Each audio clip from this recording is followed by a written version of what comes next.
Y a-t-il plus bel hommage à DC Comics que Young Justice?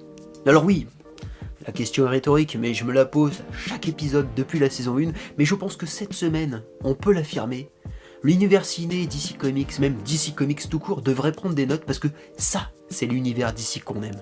Salut tout le monde, alors on s'attaque aux épisodes 7, 8 et 9 dans cette vidéo, et comme on va le voir, cette semaine est très axée nouvelle génération et bad guys, car comme nos outsiders sont à l'entraînement, les vilains sont à l'honneur. Alors très vite, revenons sur l'entraînement de nos nouvelles recrues qui ont beaucoup à apprendre, notamment Halo qui apparemment se découvre un nouveau pouvoir à chaque épisode, mais voilà, on sent qu'il y a un fort potentiel, et leur travail d'équipe est excellent, il y a vraiment une dynamique naturelle entre eux. Et je trouve ça plutôt cool que l'entraînement se déroule partiellement en off et sans ellipse, parce que on a que 26 épisodes, on n'a pas le temps de les voir progresser pas à pas, mais faut pas non plus bâcler tout ça.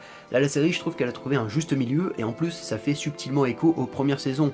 Nightwing, Tigress et Superboy jouent un peu le rôle que tenaient Black Canary et Red Tornado pour eux. Donc, les élèves sont devenus les maîtres. D'ailleurs, le troisième épisode, c'est un peu l'épreuve de feu pour l'équipe, vu qu'ils sont forcés d'affronter le grand, le magnifique, le mercenaire de l'espace ultime, Lobo. Lobo qui a été engagé pour assassiner... J'allais l'appeler Toutou, Forager, parce que c'est son vrai nom. Voilà, j'ai la réponse à ma question de la précédente review, et même si je vous avoue que je préfère quand même le nom Toutou, donc... Vous savez quoi, dites-moi dans les commentaires, ou même je pense que je vais faire un sondage, je sais pas si c'est ici ou ici, dites-moi dans les commentaires ou dans le sondage si vous voulez qu'on l'appelle Toutou ou Forager, Team Toutou. Forager, c'est pas un nom top, par contre le perso lui, il est plutôt top, vu qu'il a réussi un peu à man-brain Lobo et à sauver tout le monde. Un Lobo d'ailleurs vraiment bien badass, hein. Il a quand même foutu une grosse raclée à l'équipe, même à Superboy qui quand même a essayé de se défendre, mais voilà, on voit qu'il est pas au niveau de Kal-El, qui lui déjà a beaucoup de mal avec Lobo. Et bon, ce Lobo versus Outsiders, c'est la preuve que notre équipe a beaucoup de potentiel, mais elle n'est pas encore tout à fait rodée. Il n'y a quasiment aucune combinaison d'attaque et la communication entre les membres est quasi inexistante. Mais c'est aussi la preuve que The Light est toujours maître du game, et ça, les 3 épisodes vont bien l'appuyer, à commencer par le premier épisode qui est consacré à l'immortel Vandal Savage, qui, je dois l'avouer, j'avais complètement oublié son existence dans la série, alors que c'est un membre depuis le début de cette organisation, et même comme on va l'apprendre dans cet épisode, le fondateur de The Light. Comme quoi, j'aurais peut-être dû me remater les 2 premières saisons avant de commencer la saison 3, parce que normalement j'ai une bonne mémoire des œuvres de fiction que j'ai lues et vues, mais là il y a plein de petits éléments qui me reviennent pas, comme Vandal Savage, mais aussi le World, j'ai des vagues souvenirs d'un épisode de la saison 2 qui l'introduit, mais je vous avoue que des fois je suis un peu perdu. Ceci dit, l'épisode nous montre d'une bien belle manière que Vandal Savage est redoutable et est un bad guy à ne surtout pas sous-estimer. Le mec il a quand même tenu tête à Darkseid et sauvé à multiples reprises la Terre, alors est-ce qu'il faut le craindre ou le respecter? Tu ressors de l'épisode, t'es un peu troublé. Est-il réellement mauvais ou son expérience fait de lui un sage incompris?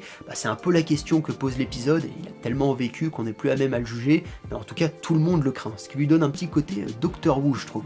On a eu les origines, dans l'épisode 2 Triptyque qui porte bien son nom, on va suivre 3 missions qui vont nous prouver que The Light est toujours aussi bien organisé. On va suivre 3 missions. D'un côté, Nightwing et ses Outsiders confrontés à Cheshire des méta-humains. Robin face au Chevalier Fou, Chapelier Fou. Et Aqualad et sa Justice League face à une tentative d'évasion orchestrée par Sportmaster. Un schéma se dessine, lie les 3 affaires et nous démontre à quel point The Light, ou du moins la Ligue des Ombres, est toujours aussi fourbe. Mais nos héros aussi.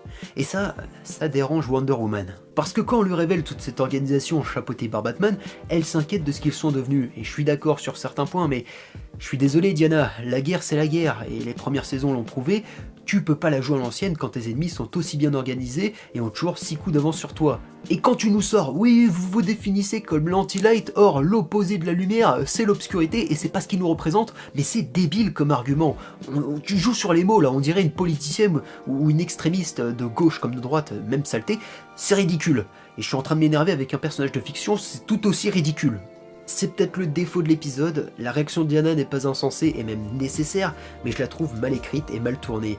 Et même si elle connaît pas la situation avec Darkseid, de ce qu'elle connaît du contexte, le fait que la Ligue doive des comptes à l'ONU, donc à Luthor, ça me paraît totalement justifier les magouilles de Batman. D'ailleurs, il y a un petit clin d'œil à Batman Inc., ça fait plaisir. Et donc, troisième épisode qui vient actualiser un peu le statut de The Light, vu qu'on apprend que la prime sur Forager n'était qu'un prétexte pour connaître l'identité des membres de la nouvelle équipe de Nightwing qui pourrait nuire à leur plan.